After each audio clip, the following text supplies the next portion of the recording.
Bigsix. Welcome to Everite's Bigsix installation guide.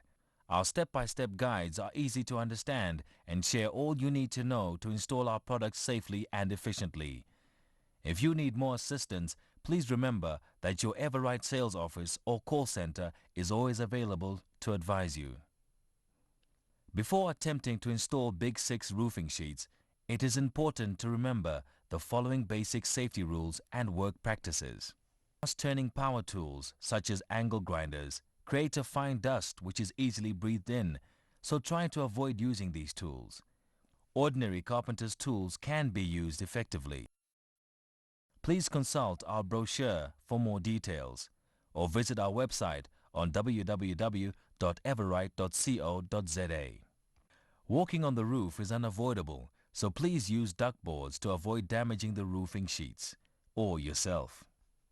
In areas where duckboards have not yet been laid, be sure to walk above the purlins, not between them, or for better grip, wear soft-soled shoes.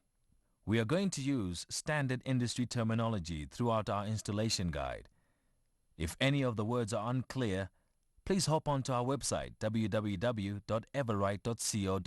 for a full glossary of terms. Right, now you are ready to install Everite's Bigsix corrugated roofing sheets. The roof structure must be carefully examined. You need to check the readiness for sheeting, the expansion joints and purlin spacing. For the roof, the maximum purlin space should be 1,400 millimeters. Then make sure that the tops of purlins or sheeting rails are aligned. Make sure that the butt joints of the purlins are staggered on rafters. When determining the direction in which the sheets are to be laid, it is important to bear in mind the direction of the prevailing winds and rain.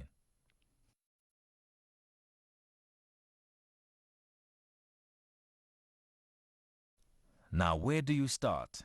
A quick check to determine the width of the roof against the cover width of the sheets will determine the correct starting point.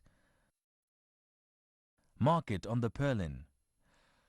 Follow these simple guidelines to determine the correct end laps to suit the roof pitch. For a roof pitch of 17.5 degrees and over, the minimum end lap is 150 millimeters. For a roof pitch of 12.5 degrees to 17 degrees, the minimum end lap is 225 millimeters. And for a roof pitch of 10 degrees to 12 degrees, the minimum end lap is 300 millimeters.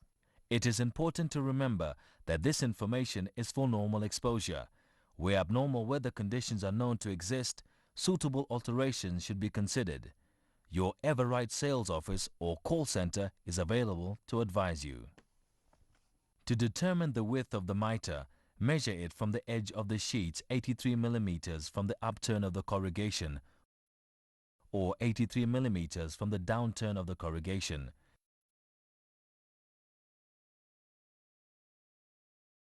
The end lap determines the mitre. Overhang. Measure 50 millimeters away from the bottom purlin. String a gut line at this measurement. This gives you a line to work with. It will also give you your gutter position. Lay one row of sheets with the smooth side up, eave to ridge, along the starting line.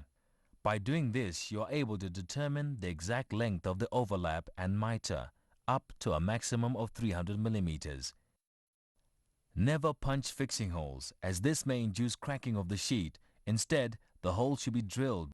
The fixing bolt must be tightened just sufficiently to seal the washer. It's great to know that the templates are available from Everite free of charge. The sheets should now be laid in rows to ensure that the corrugations on both sides of the roof slope are in line. Check the lap at the top and bottom of each sheet. The sheets must be parallel. Once again, use the side lap template to maintain the correct side lap.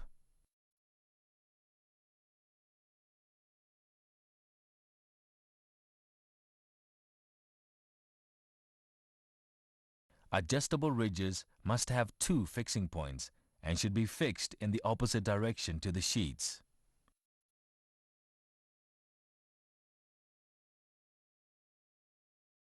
The fixing bolt must be tightened just sufficiently to seal the washer over the corrugation and to allow for slight movement in the substructure.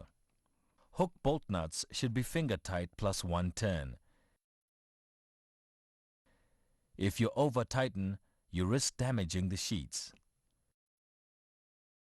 Sunlight may be visible from the underside of the side lap corrugation.